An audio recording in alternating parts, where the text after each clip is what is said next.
En nombre de Dios clemente, misericordioso, la fórmula islámica me obliga a mencionar esto, ¿no? Bismillahi al-Rahman al-Rahim. Un saludo cariñoso y afectuoso a todos ustedes. Salam aleikum. La paz sea con todos ustedes. Primero agradezco la oportunidad de estar acá y de dirigirme a todos ustedes. Es una ocasión que considero importante, toda vez que sabemos que el Islam es el gran desconocido.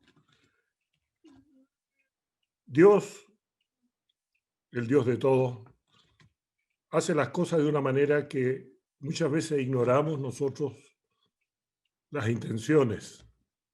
A veces las discutimos o a veces ni siquiera las consideramos. Hace 2 semanas atrás, un gran amigo mío me dijo: te voy a mandar un regalo. Y me mandó por correo electrónico la encíclica Fratelli Tutti completa. Él es Ricardo Halaby, a quien yo agradezco este envío. Yo la recibí, la imprimí, la leí, y como dijo el señor Lorenzini, la primera lectura fue una lectura rápida. Pero esta encíclica no se puede leer rápida. Hay que leerla con el corazón, con la mente. Y me emocioné con algún capítulo donde se menciona la visita de San Francisco al sultán Malek, que ustedes a lo mejor si la han leído, habrán leído respecto a cómo San Francisco, después de un viaje azaroso para llegar a Jerusalén, quiso ir a visitar al sultán Malek con la intención de hablarle de su religión y convertirlo. Y fue muy criticado y le aseguraron que no iba a volver con vida. Sin embargo, viajó de Jerusalén a Damieta, que es el puerto donde estaba asentado el sultán Malek, y quien lo recibió y lo escuchó en forma muy atenta, incluso le ofreció regalos, mismos que San Francisco le dijo que él y sus compañeros hacían votos de pobreza, y no se los aceptó. Sin embargo, a Malek, el sultán Malek, le impresionó mucho la figura de San Francisco. Y la mención que él hace, el comentario, es que si todos los cristianos fueran como él, no serían necesarias las cruzadas. En ese instante se estaba llevando a cabo la quinta cruzada.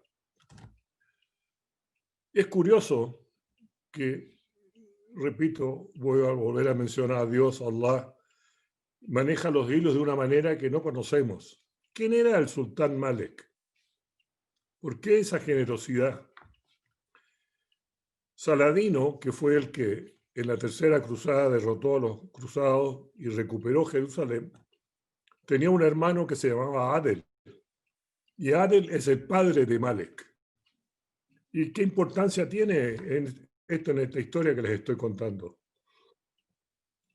Cuando terminó la batalla y se obtuvo Jerusalén para los musulmanes, los capitanes ya ordenaron a todos los herreros que comenzaran a forjar hierros para tener esposas y cadenas para encadenar a todos los cautivos, porque había que venderlos como esclavos, ¿no?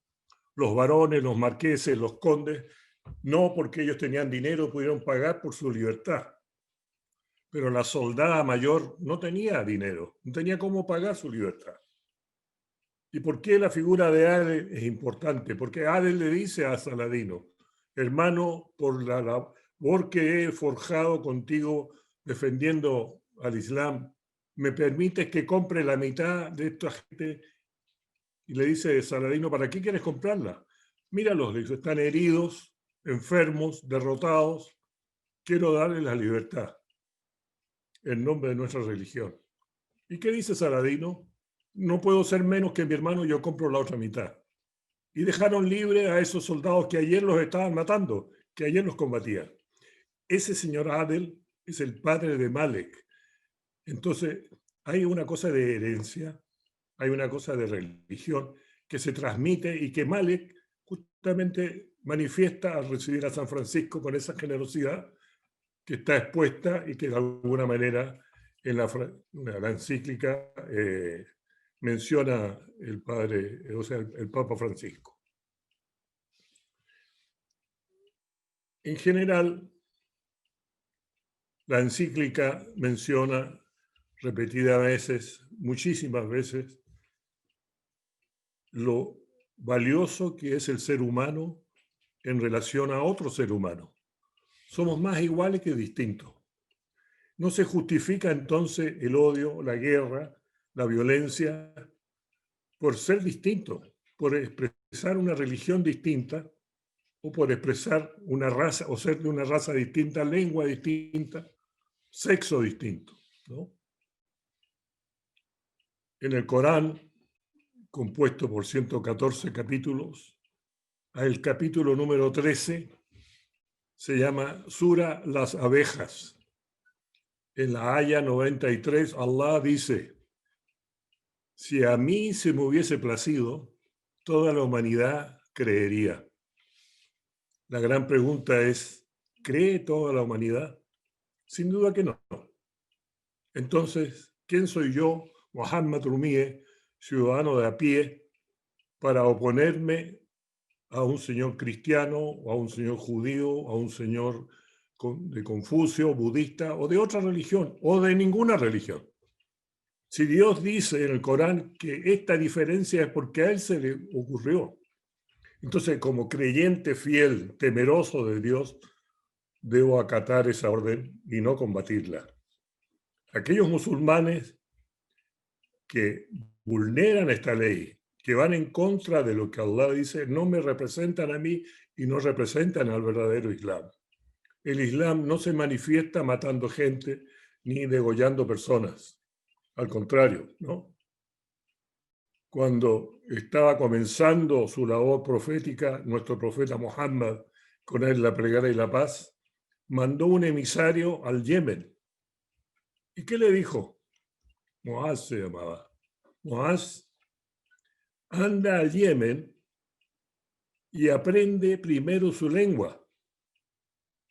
Y cuando hayas aprendido su lengua, les hablas del Islam con voz suave, sin agravio, en forma amable. Ese es el Islam. Esas son las órdenes proféticas.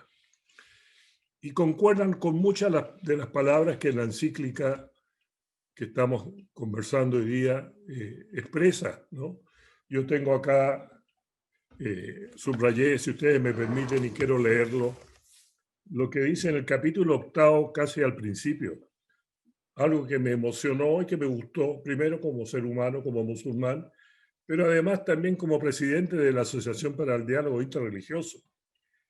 Dice: el objetivo del diálogo es establecer amistad, paz, armonía y compartir valores y experiencias morales y espirituales en un espíritu de verdad y amor. Aquí entre nosotros está mi querido hermano y amigo Daniel San, que fue el primer presidente de ADIR y que nos hemos conocido a través de esta experiencia del diálogo, a quien yo respeto y aprecio en la dimensión que corresponde a un ser humano que expresa una religión distinta a la mía. Sin embargo, lo valoro porque es un hombre cabal, es una persona honesta en la expresión de su fe. Y debo decir que eso para los musulmanes es importante. Es importante. El Sagrado Corán, la Sura 3, la familia de Amrán, dice: hoy te hemos dado, tal como hicimos descender antes, la Torá y el Evangelio, hoy te hemos dado el Corán. Fíjense ustedes, la Torá de los judíos y el Evangelio de los musulmanes, de los cristianos, perdón. Y más adelante dice los salmos de David. Entonces yo, musulmán, debo aceptar que hay personas que tienen un libro revelado como el nuestro y debo creer en ellos. De ahí la creencia en nuestro común patriarca, como es Abraham, ¿no?, el padre de nuestras tres religiones. finalmente creo que la encíclica hace un llamado al ser humano para que se despoje de ese egoísmo y de esa desconfianza. Yo creo que hay una gran desconfianza cuando conocemos a otro que es distinto, ¿no? El usar un traje distinto, un gorro distinto, una barba distinta, ¿no? O no usar nada, o simplemente porque es de otro lugar. Muchas veces expresa, se tiene miedo, ¿no? Y el miedo, ¿cómo lo disolvemos? Con una sonrisa, caminando hacia el otro sin miedo. Hoy día, con los inventos que tenemos y con el aparatito telefónico que tenemos, las comunicaciones son muy rápidas, ¿no? Son intensas. Ustedes saben, hoy día una noticia se sabe en un lugar, horas después se sabe en otro lugar. Antes se demoraban meses. Con mayor razón hoy tenemos que ser cuidadosos con las palabras que expresamos, cómo las expresamos, a quién se las expresamos. Pero deben ser palabras en las cuales esté siempre presente, como decía antes, el diálogo, la armonía, la paz, el respeto al otro por la dignidad de él. Agradezco la oportunidad de haber estado con ustedes y espero que estén satisfechos. Muchas gracias. Muchísimas gracias, hermano Muhammad. Y le damos la palabra a Loreto. Bienvenida, Loreto. Hola, muchas gracias. Primero que todo, darles las gracias por la invitación. Estoy realmente contenta de estar aquí. Se los saludo desde Valparaíso con mucho cariño. Quiero ir de lleno a la encíclica. Marcelo, cuando me invitó, me decía que nos puedas contar algunas resonancias. En el fondo, en 10 minutos realmente tampoco se puede hacer mucho más. Yo el primer punto que quiero tocar con ustedes y compartir para que podamos ir conversando después es ponerle contexto a la lectura de este texto, no tanto cuándo se hizo o cómo se hizo, sino que a la lectura. Y el contexto chileno, el que nos toca a nosotros y el que estamos viviendo. Podríamos decir que Fratelli Tutti parece hecha para nosotros. Eso es lo que yo, la impresión que me da en una lectura, porque nos llegó en un momento preciso. Nos llegó cuando estamos pensando como país en qué justamente cómo redactar nuestra nueva constitución, lo que nos obliga a pensar qué país queremos, ¿cierto?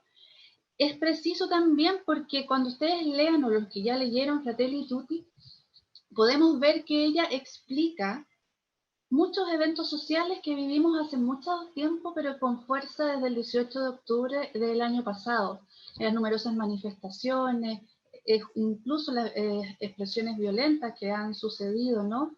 Pero sobre todo nos sirve para poder lograr entender esta como deseo, esta expresión, este cansancio que sentimos muchos y que sienten muchas, ¿cierto?, molestia frente al sistema político y económico que vivimos en Chile. Entonces, nosotros podríamos leer Fratelli Tutti y decir, esta es una encíclica que le habla, a los grandes líderes de los países, de las empresas. Sin embargo, yo creo que Fratelli Tutti, en cuanto cristiano, nos inserta en el corazón de los problemas sociales. Me atrevo a decir que esta encíclica sacude toda nuestra comprensión de una fe intimista o privada para obligarnos a tomar nuestro rol social como cristianos. Por eso, como les decía yo, esta lectura, y lo decía Monseñor al inicio, en esta lectura nosotros tenemos que entrar a ella no solo como encontrando grandes declaraciones, sino que nos exige un cuestionamiento personal de cómo nosotros vivimos en la sociedad, cómo nosotros vivimos en Chile, en este caso hoy día, nuestra dimensión social, económica e incluso ecuménica e interreligiosa. Este como contexto para entrar. Esta encíclica, como también han dicho, trata muchísimos temas. Es una encíclica social, habla entonces de economía, de la globalización, de los modelos sociales, de la política, y constantemente está denunciando cómo estos actuales modelos han generado una sociedad, por ejemplo, que se basa en la desconfianza, que olvida a los marginados, a los extranjeros, Es un sistema, dice el Papa Francisco, que nos da una ilusión de vivir libres, que vivimos en libertad, pero no nos damos cuenta que nos hemos hecho esclavos de esta sociedad o de esta manera de vivir en la sociedad. Entonces, ¿qué es lo que hace el Papa Francisco? Una invitación. Después de levantar estos temas sobre el modelo y cómo este modelo económico, el tema de la globalización, nos ha ido más bien separando que uniendo. Por eso la encíclica, cierto, su nombre lo dice, hermanos todos, nos está recordando algo. Francisco nos invita entonces a ser constructores de un nuevo vínculo social que permita crear un nosotros. Y él dice que el nosotros no es la suma de muchas individualidades, sino que el nosotros es la construcción en conjunto de una sociedad donde quepan todos. ¿Cómo hacerlo? Bueno, el Papa Francisco son numerosas las, podríamos decir, ideas, propuestas que hace. Yo quiero presentarles como a nivel de resonancia, discutible también, ¿no? Algunas claves de lectura que yo creo que atraviesan todas las temáticas que el Papa Francisco plantea en esta encíclica y que son muy pertinentes para cuestionar nuestro ser social, nuestro ser cristiano social o nuestro ser creyente social, ¿no? La primera clave que yo les quiero compartir y que está en muchas partes de la encíclica es lo que podríamos denominar perder el miedo al otro.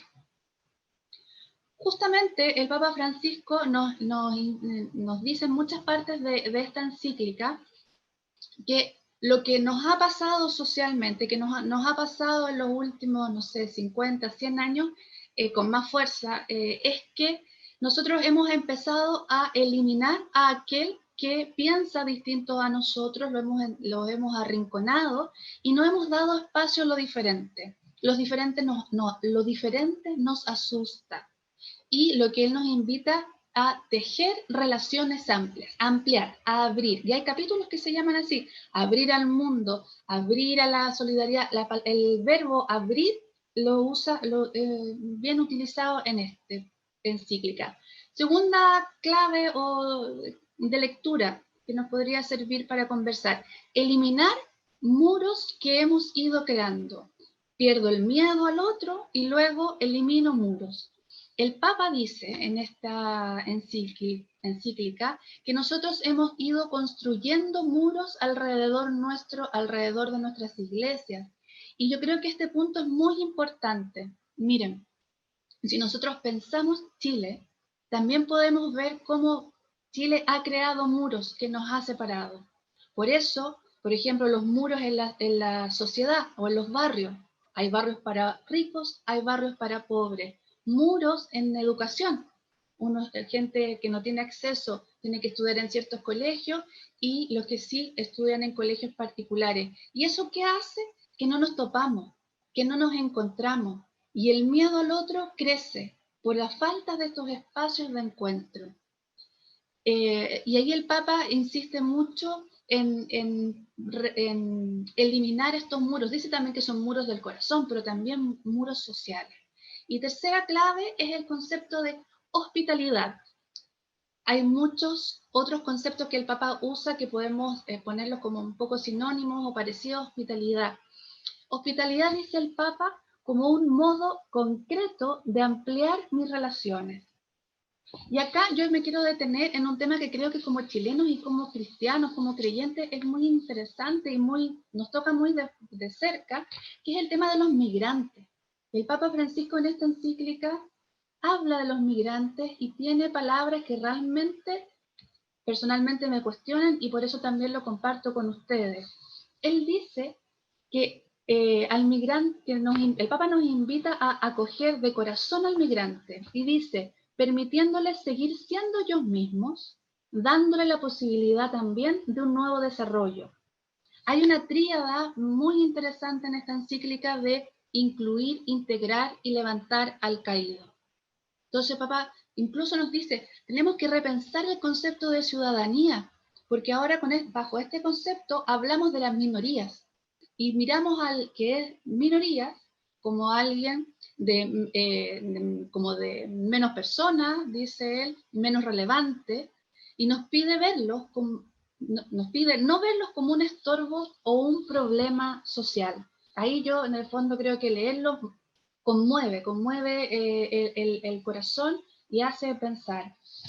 Entonces, desde la imagen de Poliedro, que también lo usa mucho y nosotros sabemos que lo usa desde Evangelii Gaudium, ¿no? El Papa Francisco nos invita a la fraternidad y lo hace integrando los distintos rostros, las culturas, los colores, los aromas. Es la única manera, dice él, de volvernos hermanos. En una parte dice, ojalá nos amemos como los padres aman a sus hijos. Sin esta visión de Poliedro, sin esta diversidad, sin como decía yo, este perder el miedo y acoger al otro, dice él, no habrá fraternidad, no habrá hermandad. Y por eso nos invita a salir, a encontrarnos y a dialogar. Hay todo un capítulo sobre el diálogo. ¿Y en qué se funda esta invitación y en qué se funda esta propuesta del Papa? Es justamente, y lo decía el expositor anterior, se funda en la dignidad de los hijos de Dios, en que somos todos iguales y que asumir esta igualdad no solo en discurso, sino que en la práctica de creerlo y de vivirlo, nos hace a nosotros mirar a todos como iguales, a perderles el miedo, a perder el miedo de mirar al otro. Todos somos hijos y por lo tanto, nada de lo que le pasa al hombre, a la mujer, a los niños, a las niñas o a los jóvenes nos es ajeno porque no le es ajeno a Dios. Y allí está la clave para vivir esta fraternidad. Muchas gracias. Muchísimas gracias, Loreto. Y le damos la palabra a Daniel. Bienvenido, Daniel. Muchas gracias, buenas tardes, un gusto, shalom para todos, un día de plenitud y de paz. Yo no creo en las casualidades, sino más bien en la providencia divina. Alberto me va a dar la razón. Estar estudiando una encíclica del Papa en el día de San Lorenzo lo representa al Papa. Eso como argentinos sabemos por su equipo de fútbol. Pero más allá hay algo más importante. El día de hoy, exactamente hace 55 años, fue promulgado el Concilio Vaticano II, que es el que abrió, por supuesto, Nostra Aetate, cambió el rumbo de las relaciones interreligiosas y, por supuesto, cambió el rumbo de la historia, no solamente por el tema de la apertura, sino por la sanación, la reparación y el encuentro de toda la familia humana. Creo que estar estudiando hoy esta encíclica, Fratelli Tutti, de alguna forma nos vuelve a unir con los principios que motivaron también Nostra Aetate. Pero vamos específicamente al texto de esta encíclica maravillosa. Trataré de no repetir a los expositores, a Loreto y a mi amigo Muhammad, sino que de alguna forma, primero empezar un poquito exegético. Me encantaría empezar por el principio, ¿sí? Primero la idea de cuando comienza el Papa con Fratelli Tutti, ¿sí? Dice que escribe San Francisco para dirigirse a todos los hermanos y hermanas, o sea, realmente de una forma sumamente amplia, y propone una forma de vida con sabor a evangelio. El término evangelio significa una buena nueva. Si bien podría ser un análisis, uno podría leer todo el texto y ver unas cuotas de desesperanza, como en algunos capítulos él pone, preocupado por la situación que nos toca vivir con el mundo, hace una apertura de esperanza y va a terminar con esperanza. Por lo tanto, no hay que mirar, yo creo que me quedaría con el principio y el final, y el desarrollo es todas las cosas que tenemos que tomar en cuenta, pero de alguna forma hay un plan, él establece, ¿sí?, un plan de acción que está basado por la esperanza. Esta esperanza obviamente de ser fratelli tutti, todos hermanos, y utiliza un poquitito algo que era la discusión rabínica, ¿sí?, de principios del siglo -1 y siglo I, ¿no?, con respecto a este famoso versículo, amarás a tu prójimo como a ti mismo. ¿Sí? Este famoso versículo, amarás a tu prójimo como a ti mismo, ¿sí?, enseña en realidad algo que parecería ser bastante complejo. La pregunta es, ¿quién es tu prójimo? Si tu prójimo es tu próximo, aquel que está junto a ti, te está cerca de ti o piensa exactamente como tú, o tu prójimo es cualquier otro. Entonces, por eso se basa primero en esta idea en la frase, ¿no? de San Francisco de Asís, donde dice tanto a su hermano cuando está lejos de él. No se refiere, por supuesto, después habla de las distancias, pero habla principalmente de distancias que tienen que ver en creencias, distancias en posición, distancias en relación, distancias en autoridad o distancias en poder. Y por lo tanto establece una fraternidad universal establecido y basándola principalmente en una idea del credo, ¿sí? La idea de reposicionar a un Dios como Padre.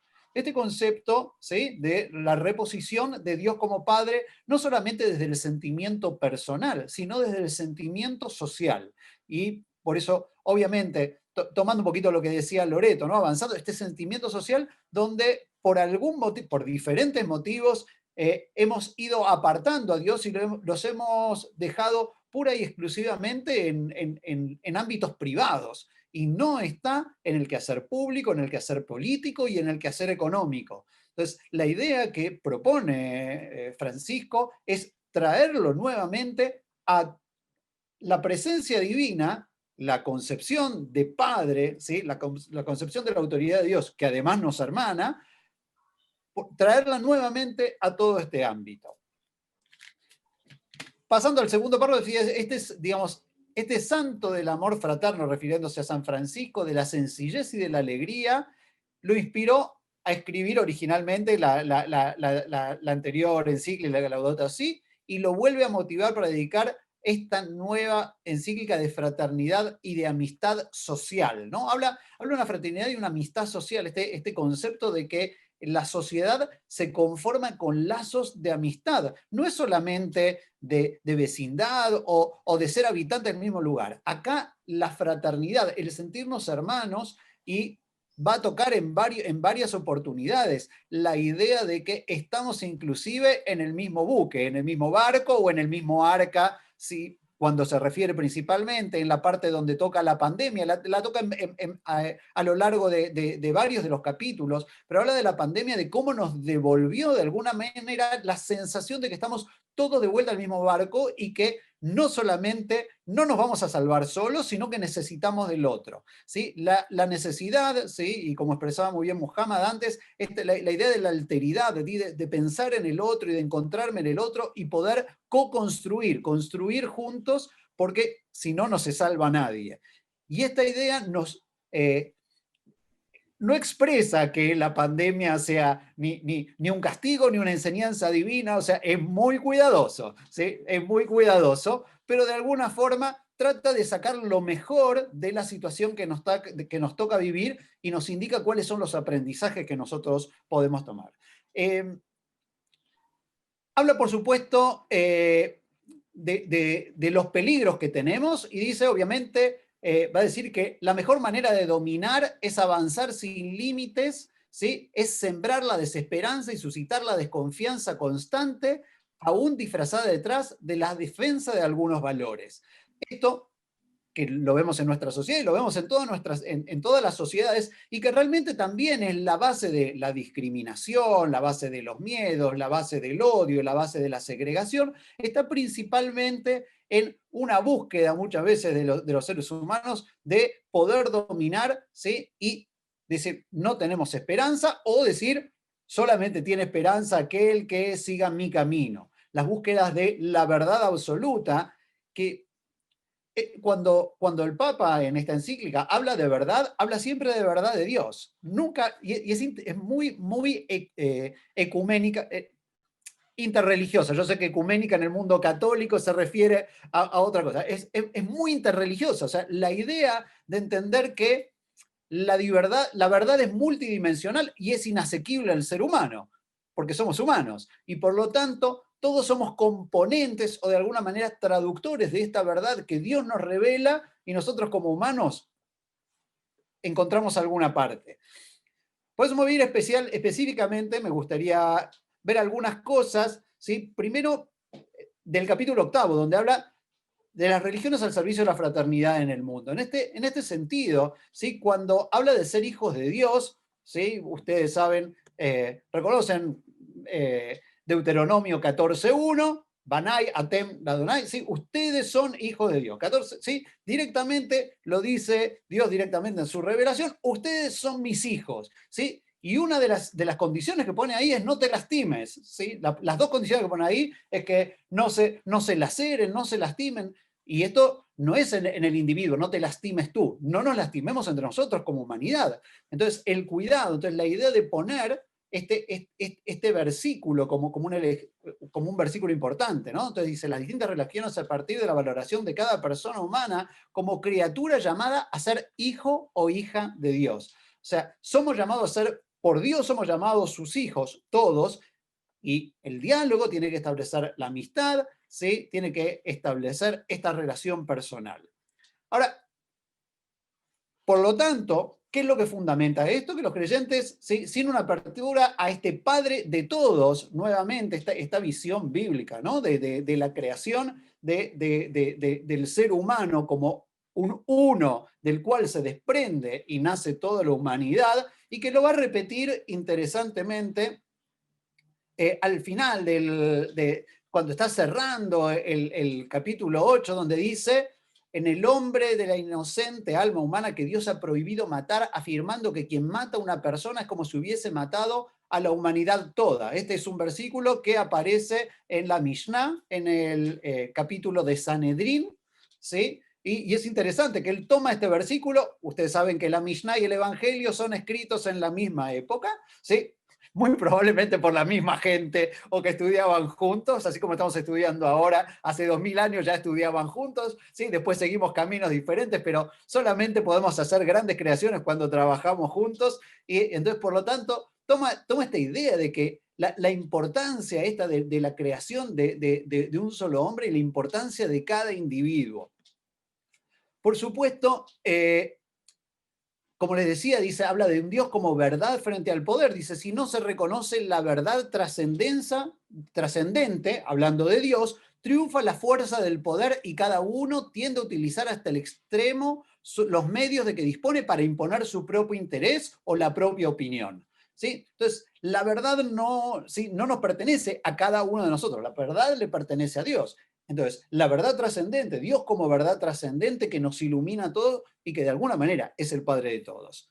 ¿Sí? Por eso habla de algo importante, por eso recalcaba tanto Muhammad, ¿sí? Recalcaba antes los encuentros. Nosotros podemos recalcar los diferentes encuentros que tenemos a lo largo de la historia, ¿sí? Principio siglo -1, siglo I, siglo II, siglo X en España, ¿sí? En Toledo, donde se trabajaban y se encontraban y se traducían los textos. Dice acá, desde nuestra experiencia de fe y desde la sabiduría que ha ido amasándose a lo largo de los siglos, aprendiendo también de nuestras muchas debilidades y caídas, los creyentes de las distintas religiones sabemos que hacer presente a Dios es un bien para nuestras sociedades, ¿sí? Como decía antes, la idea de haber apartado a Dios de las sociedades es uno de los flagelos que nosotros sufrimos. Uno muchas veces está sentado al lado de alguien y no sabe qué fe profesa, ¿sí? Porque de religión no se habla. Y por lo tanto nos perdimos lo multidimensional de esa persona y nos perdemos de conocerla en su integridad y cuáles son los valores que lo mueven. Y por otro lado, ¿por qué yo habría de comportarme honestamente en mi pega si no me dejan entrar con Dios a la pega? ¿Sí? ¿Por qué habría de ser honesto? ¿Sí? Si me dicen, no, Dios queda afuera. Si Dios queda afuera, acá puedo hacer lo que quiero. Entonces, la idea es que la sociedad, por esta idea de no pisar callos, ha tomado muchas veces la decisión de sacar a Dios afuera. Luego habla de las crisis de valores, las crisis del mundo moderno, que en varias oportunidades lo dice.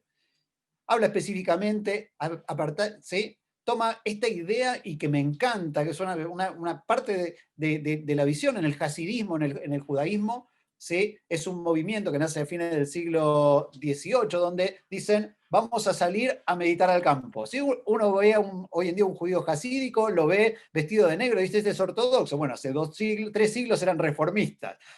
dijeron, salgamos de la sinagoga, ¿sí? Y vamos a meditar al bosque, ¿no? Dice, si y hablan ellos especialmente de la música, y tienen muchísima idea de elevación espiritual a través de la música, y cuando él dice, habla de la música del Evangelio, que deja sonar en nuestras casas, en nuestras plazas, en los trabajos, en la política. O sea, la idea de vibrar con esa música del Evangelio, no está hablando de melodías, está hablando en realidad de entender que la revelación tiene que estar presente en todas las actitudes de la vida. ¿Sí? Hay una discusión nuevamente en el texto de la Mishnah que les nombraba antes sobre un herrero que estaba rezando mientras estaba errando. Los alumnos del Rabbi Akiva, uno de los grandes rabinos de la época de la Mishnah, dicen, qué terrible este hombre, ¿sí? Que no puede dejar de trabajar, ¿sí? Para ponerse a rezar. Y Rabbi Akiva le contesta a sus alumnos, ojalá ustedes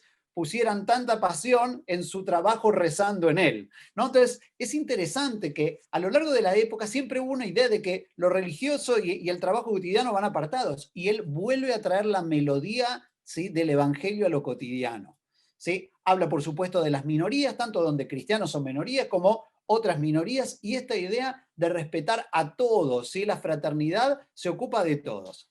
Por otro lado, como argentino, ¿sí? Mete su buen humor. Dice, cuando llegue el último día y exista la luz suficiente sobre la tierra para poder ver las cosas como son, nos vamos a llevar cada sorpresa, ¿sí? Ahí le salió el argentinismo a Francisco, y es cierto, o sea, todos basamos y creemos en la verdad, pero ya vamos a saber, cuando llegue la verdad ya la vamos a saber, ¿sí? No tengamos apuro, va a llegar tarde o temprano, va a llegar esta verdad. Y ahí vamos a tener la sorpresa. Mientras tanto, ¿sí? Tratemos de acompañarnos entre todos. Y por eso, ¿sí? Antes de su llamamiento final, dice que los líderes religiosos estamos llamados a ser auténticos dialogantes. Y con respecto a esto, les decía antes, 55 años de Concilio Vaticano, de Nostra Aetate, pero al principio, cuando nosotros comenzamos con el concepto del diálogo interreligioso, hace unos cuantos años, al principio era un monólogo compartido, cada uno venía y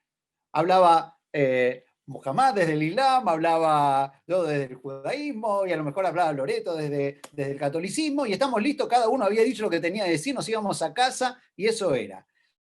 El concepto diálogo, ¿sí? Es la capacidad de empatizar con el otro, de aprender desde el lugar desde donde mira el otro.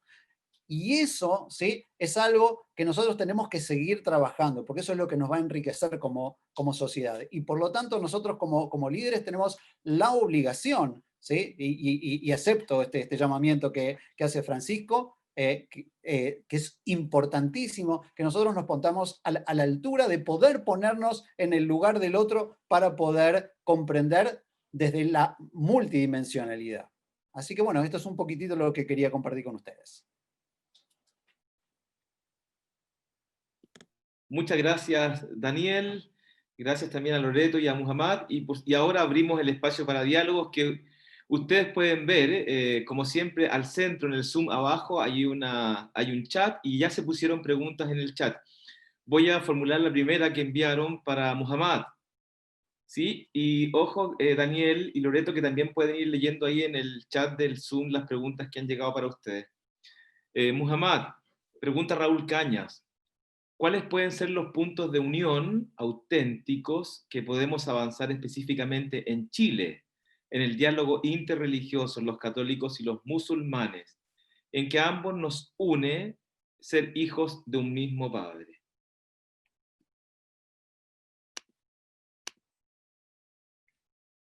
Su micrófono, Muhammad. Gracias. Es fácil, digamos. Primero está la intención genuina y pura de encontrarse con el otro distinto y conocerlo, ¿no?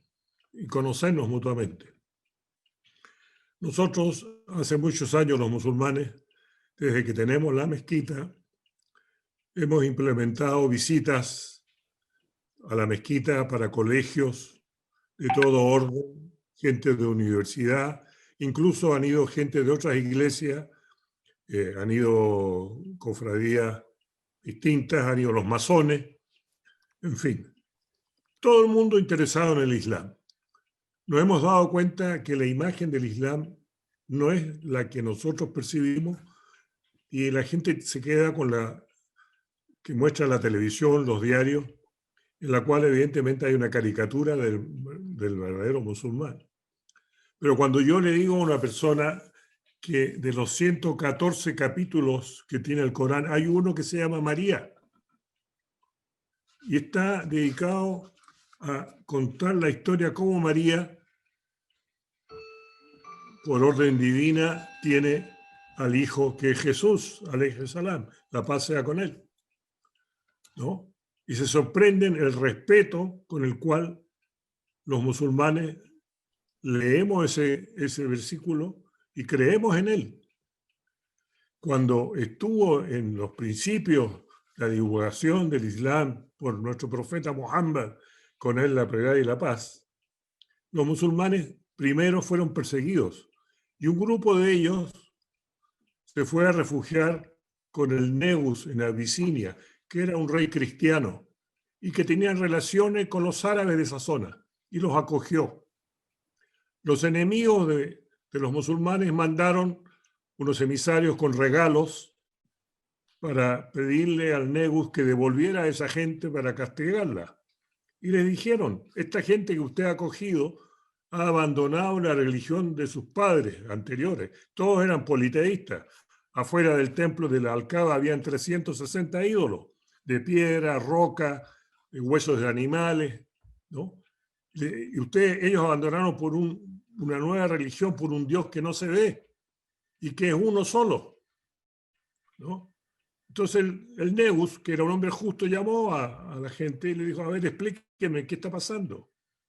El jefe de ellos era primo del profeta Muhammad, con él la primera de la paz, se llamaba Ja'far. Y Ja'far le dice, nosotros antes del llamado a ser musulmanes éramos gente bárbara, matábamos a las hijas mujeres porque no rendían, las enterrábamos en el desierto, peleábamos, existía la red del talión, ¿no? Éramos bárbaros. Y viene esta religión y nos hace mejores seres humanos, nos levanta en un peldaño, somos mejores. Y lo interrumpe uno de los coraishitas, le dice, pero dile lo que dice tu religión de la Virgen María. Y el Negus, que era cristiano, católico, le dice, a ver, dime. Y Ja'far le recita el versículo completo, María. ¿Y qué hace el Negus? El Negus tenía un bastón, hace una raya en el piso de la arena, dice, esta línea separa al Islam de mi religión. Esta gente se queda acá. Tomen su regalo y váyanse. Entonces, ser distinto no significa que necesariamente nos comuniquemos en base a un lenguaje violento. Debemos conocernos en forma sincera. Los musulmanes deben conocer a los cristianos y los cristianos deben conocer a los musulmanes. Yo los invito a todos ustedes, cuando ustedes quieran. Marcelo tiene mi teléfono, mi correo. Los invito a que vayan a la mezquita, que vean cómo rezamos, cómo hay un templo donde no hay ninguna figura humana, solamente hay versículos del Corán, ¿no? Cómo rezamos, con qué respeto, y van a ser bien recibidos, ¿no? No les ofrezco café porque hoy día por la pandemia se puede.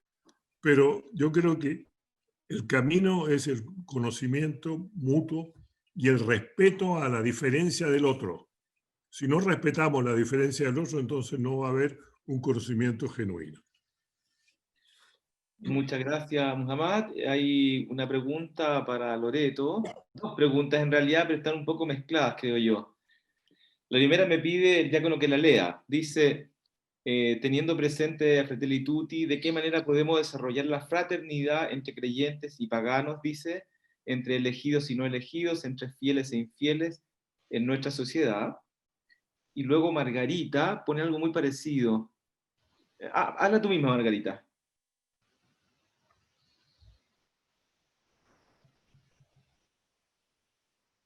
¿Margarita?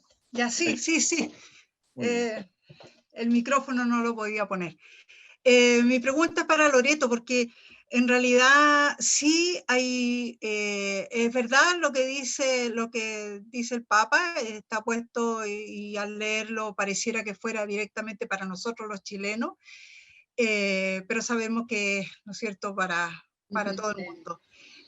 Yo, desde el punto de vista de acá, así como chileno, quisiera preguntarle a Loreto, a su juicio, ¿cómo podríamos ir gestando, sobre todo las mujeres, ¿no?, que tenemos esa característica de ser un puntal en la familia? ¿Cómo podríamos ir gestando esa cultura de encuentros para poder ir mejorando nuestro mundo? Gracias, Eso. Margarita. Gracias, Margarita. Y también a quien hizo la pregunta anterior. Sí, yo creo que ya las exposiciones anteriores también han dicho algo sobre esto. Yo creo que cuando sobre la primera pregunta, cuando empieza a hacer, se dice, ¿de qué manera podemos desarrollar fraternidad entre creyentes y paganos? Empezamos como a dividir, siempre desde la diferencia, entre creyentes y no creyentes, nosotros, no sé si todos los creyentes, los católicos a veces creemos vivir cierta superioridad de creencia y de lealtad bueno, que a veces no nos hace tan bien, ¿no? Yo diría que es un cambio, una conversión, en el fondo de cuando tú te paras en el mundo y miras al otro, o lo miras buscándole primero esa diferencia, él no es creyente, él es pagano, él no es, ¿cuál es la otra palabra que usa? Fiel.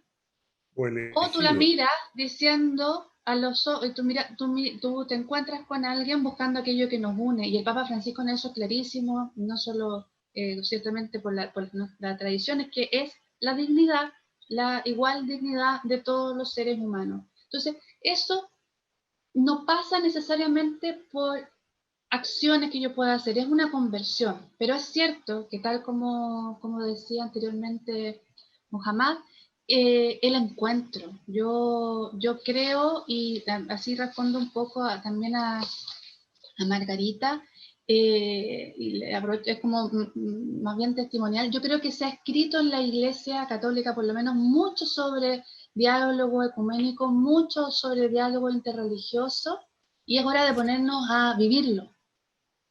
Yo soy profesora de la Facultad de Teología. Acá tenemos un convenio con la Comunidad Teológica Evangélica y formamos, y en el fondo la mayoría son pastores, hombres y mujeres que se forman con nosotros, estudian con nosotros.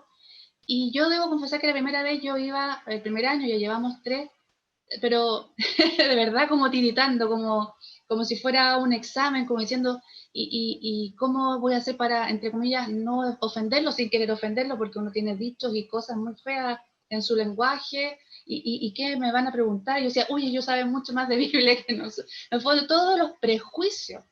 ¿Por qué? Porque nunca me había sentado a la mesa durante un año con un grupo de personas cristianos, pero de otras denominaciones. Y cuando nosotros empezamos este proyecto, es como ya, dejemos de escribir sobre ecumenismo, vivamos el ecumenismo. Y uno se sorprende, tal como lo decía Mohamed, cuando uno se encuentra con el otro, se derriban estas murallas que dice el Papa, pero también también estamos llenos de prejuicios, ¿no? Entonces, yo diría que eso es una gran palabra. Y lo otro, cuando trabajamos en las comunidades, es el tema de salir al encuentro del otro. Y el Papa Francisco dice, la solidaridad es pensar y actuar en términos de comunidad. Y es lo mismo, en el fondo, yo me paro frente al otro, distinguiéndolo o queriendo realmente formar esta comunidad.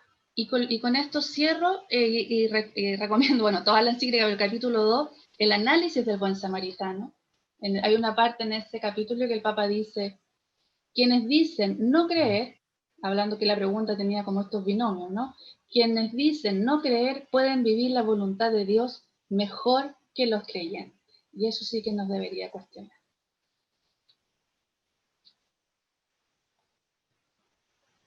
Muchas gracias, Loreto. Daniel, hay una pregunta para ti también en el chat. No sé si ya la has podido ver, pero la voy a leer. ¿Y Muhammad quiere decir algo también? Tenía la mano alzada, sí. Bueno, le doy la palabra a Muhammad, pero Daniel, déjame dejar plantear la pregunta. Dice, su pueblo tiene abierto un conflicto de larga data con el pueblo palestino, que se visualiza de muy difícil resolución. El Papa en el capítulo 8, número 285, al final de la encíclica, hace un fervoroso llamado a la paz y hermandad entre todos los seres humanos. ¿Cree usted que documentos como este puedan ayudar para situaciones tan difíciles como el conflicto palestino-israelí que alguna vez se pueda resolver? Esa es la pregunta para ti, Daniel. ¿Ah? La dejo ahí y le doy la palabra a Muhammad ahora. Gracias. Respecto a la pregunta donde se habla de creyentes y paganos, elegidos y no elegidos, fieles e infieles, estoy de acuerdo con la señorita Loreto, que no es un lenguaje. A mí leer eso me violenta. Me violenta porque pagano, ¿quién es pagano? Pagano es el que es politeísta, que tiene ídolos.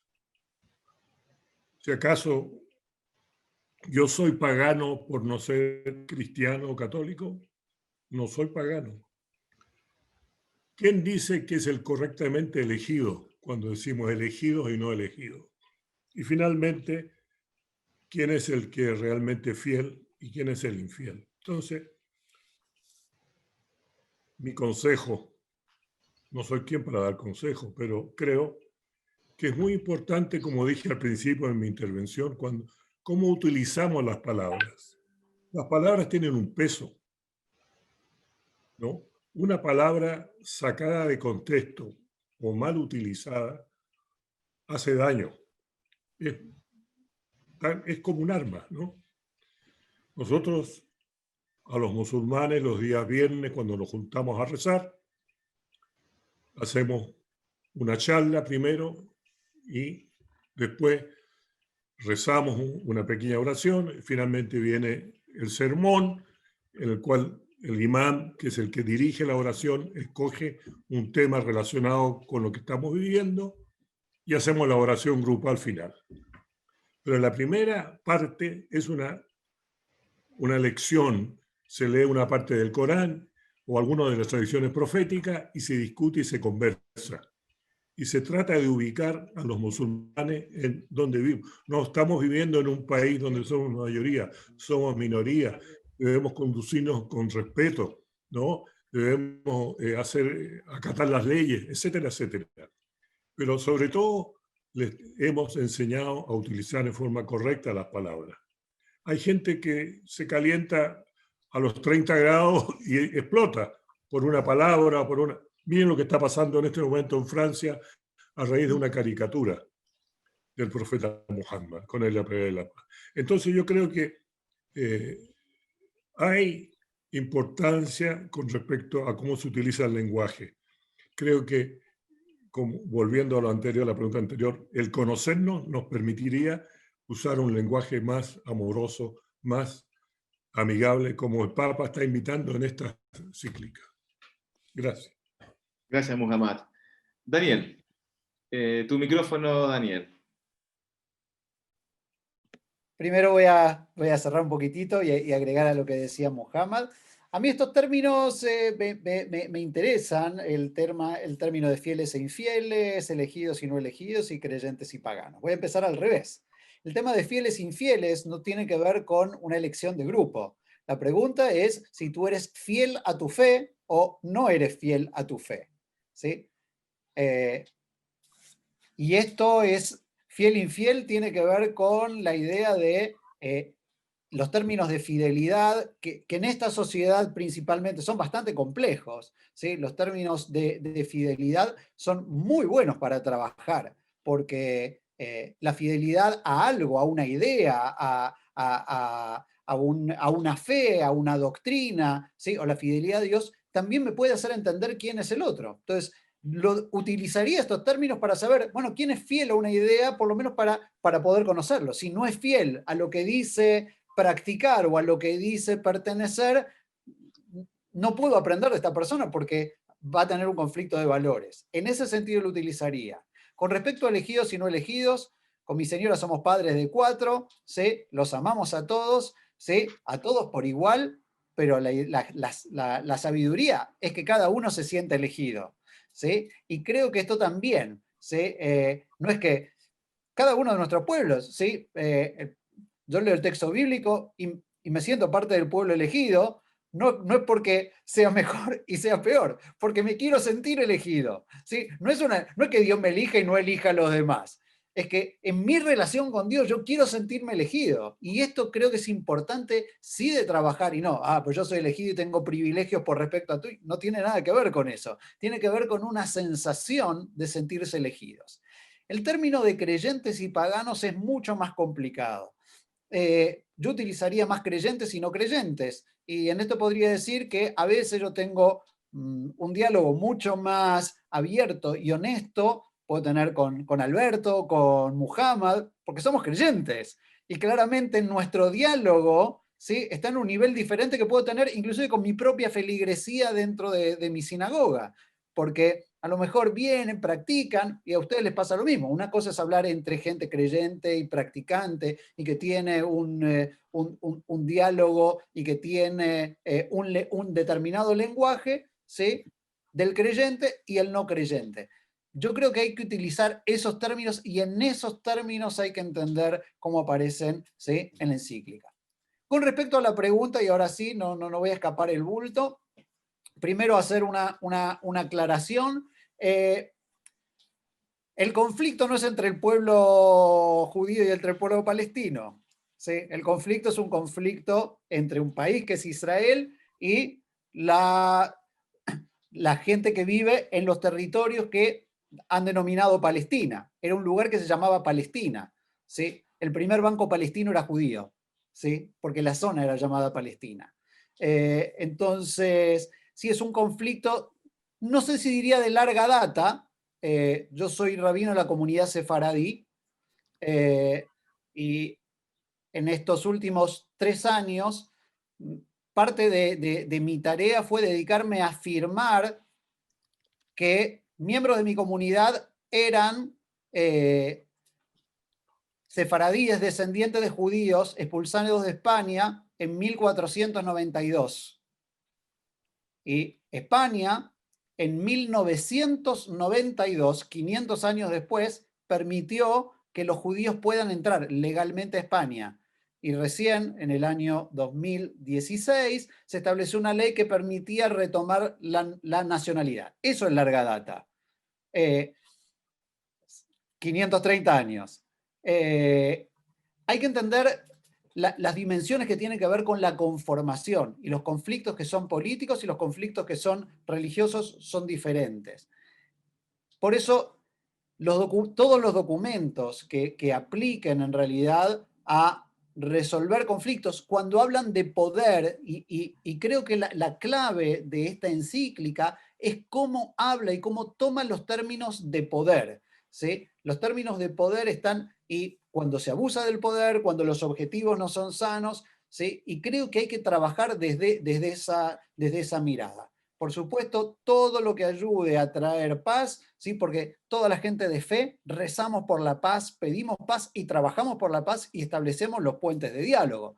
Lamentablemente, ojalá pudiéramos imponer de alguna manera, como dice el Papa, ¿sí?, la presencia de Dios para que Él pueda mediar en todos los conflictos que tienen que ver, en los diferendos que tienen que ver con la política, con lo humano y con lo social, ¿sí? Esta es un poquito la vocación, pero es sumamente importante entender. El Papa ha visitado en hartas oportunidades y ha hecho muchas muestras que han intentado acercar el conflicto entre estas dos naciones. Ojalá que pronto sean dos naciones, desde mi parecer, pero esta es la idea, ¿no? Que obviamente todo el mundo pueda vivir en paz, ¿sí? Y si bien, por eso les decía, hay conflictos que suenan a que son religiosos, pero su trasfondo no es un conflicto religioso, sino son conflictos netamente políticos y estratégicos.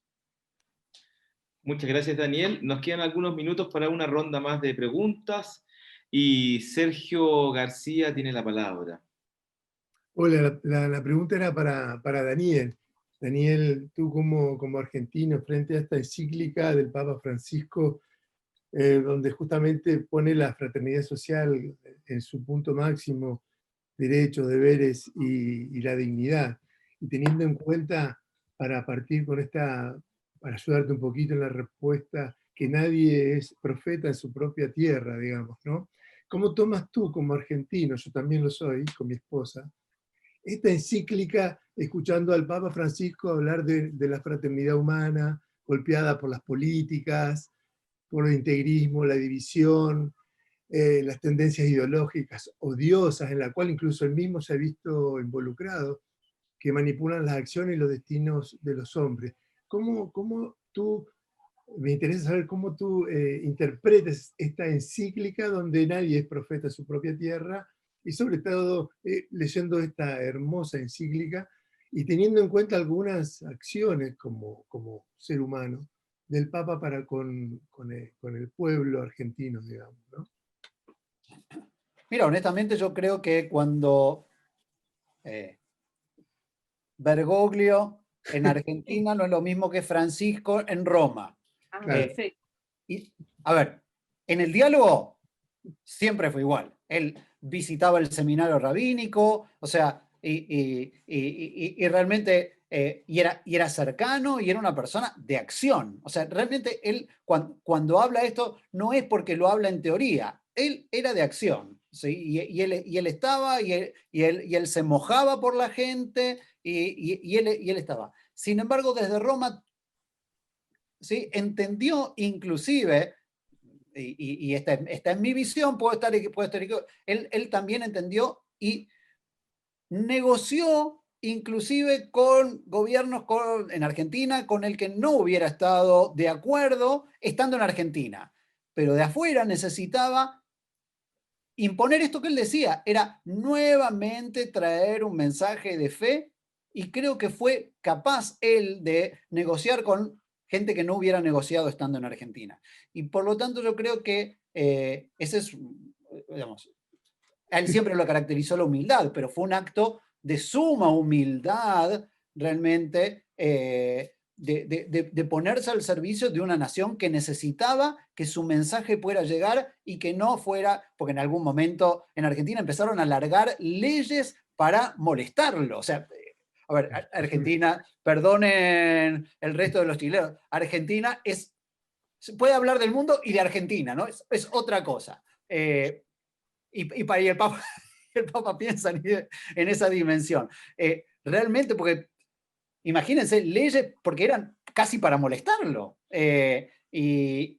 Y creo que él tuvo toda la humildad de trabajar, y por eso yo de alguna forma entiendo que su nivel de influencia creció, ¿sí? De una forma exponencial en Argentina, y su mensaje pudo llegar a la gente mucho más que como Bergoglio, como Francisco. Esa es mi humilde opinión. No sé, Alberto, si...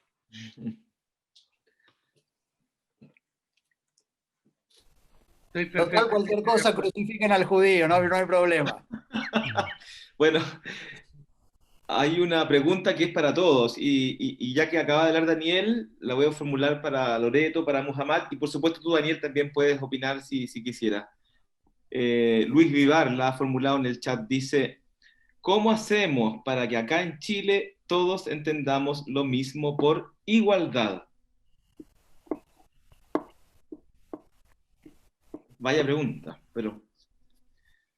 Muhammad,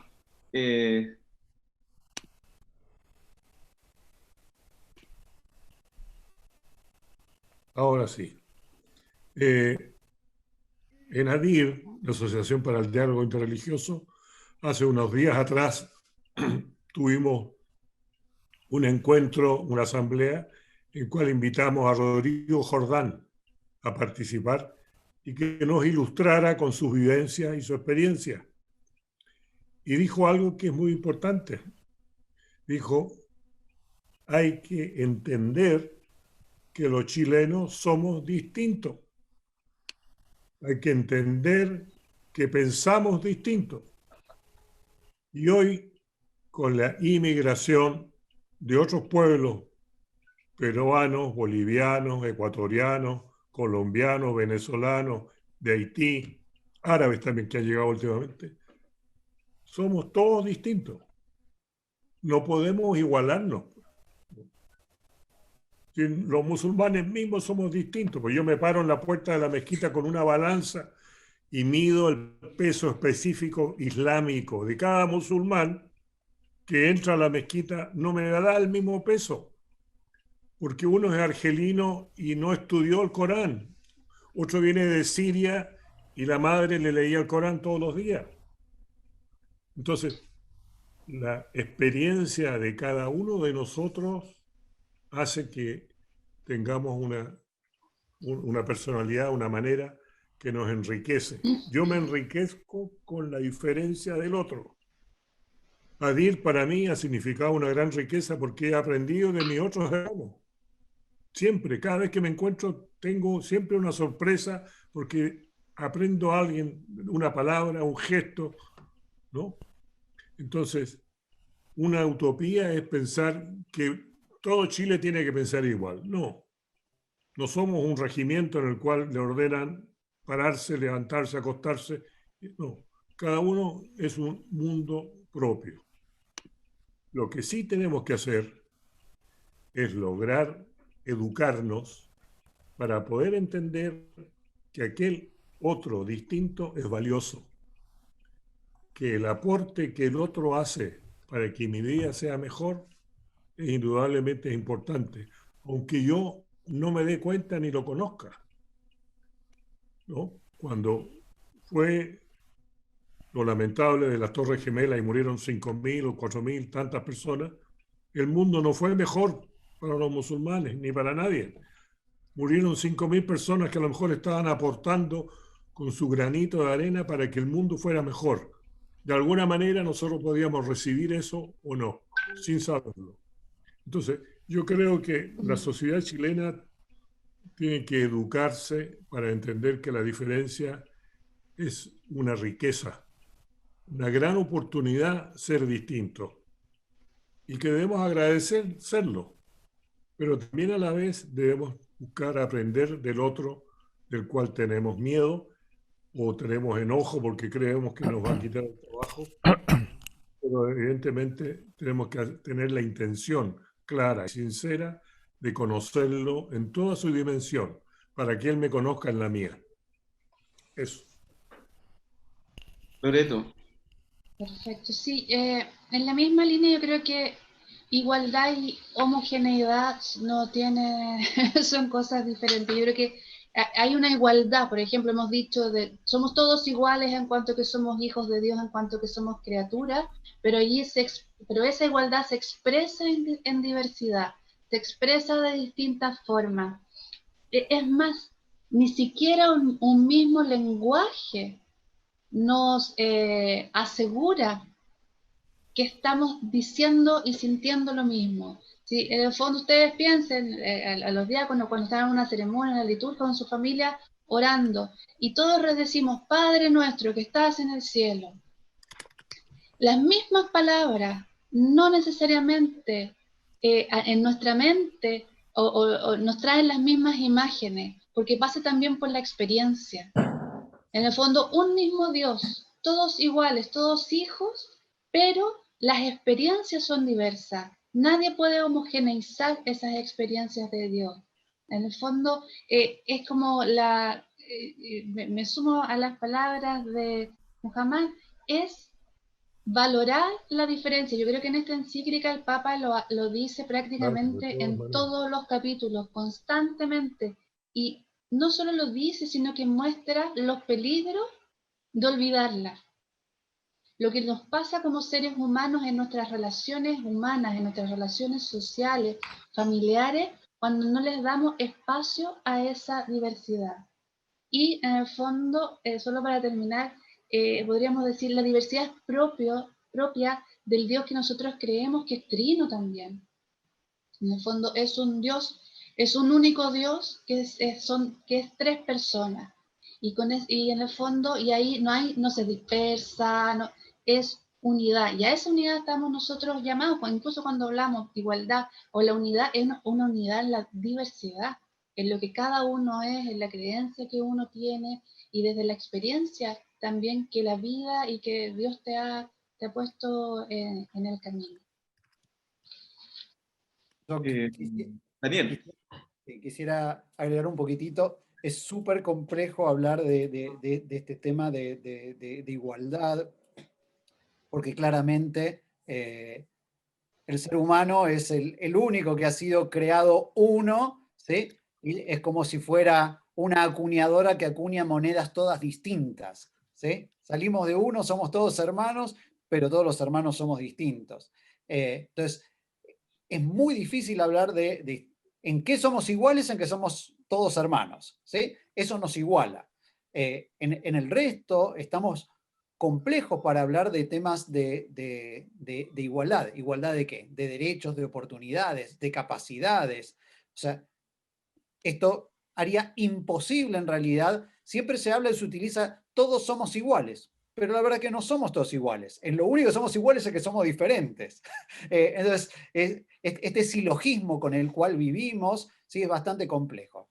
Recordemos, y esto de formación de biblista, hablamos, cuando la humanidad era toda una sola lengua, Dios dijo, esto trae problemas, y se dedicó a dispersarnos por el mundo y a cambiar las lenguas ¿para qué? Para que no seamos una masa, para que no seamos toda una misma lengua y para cada uno tenga su mismo idioma. ¿Sí? En muy poquitos versículos parte de darnos, ¿sí? El arco iris, que es parte de la luz, ¿sí? Única y primigenia, pero que se difunde en colores pura y exclusivamente para decirnos no voy a destruir más el mundo. Entonces, son dos mensajes de lo que se dice la diversidad en muy pocos versículos, en muy pocos capítulos en realidad de distancia. ¿Sí? La idea es, no podemos tener todos ni el mismo color ni el mismo idioma. Quiere decir que, de alguna manera, Dios pondera la diversidad. Ahora, lo que nos iguala justamente es que somos diversos y entender en que solamente componiendo todos estos colores que el prisma o la gotita va a difundir, solamente componiéndolos todos vamos a volver a la luz primigenia. O sea, si nos sumamos entre todos, si dialogamos entre todos nosotros, vamos a poder completar nuevamente esta unidad. Este probablemente sea nuestro desafío, completar la unidad desde lo diverso. Y creo que eso es un desafío desde el texto bíblico y es un desafío para nosotros. Nuestra sociedad también hacemos la igualdad. Ahora, ¿cómo compatibilizar esto? Esto es la parte mucho más compleja, ¿sí? Podemos usar muchísimas teorías para poder lograrlo, pero no es sencillo, ¿sí? Yo puedo jugar con un golfista profesional solamente porque existe algo que se llama handicap, ¿sí?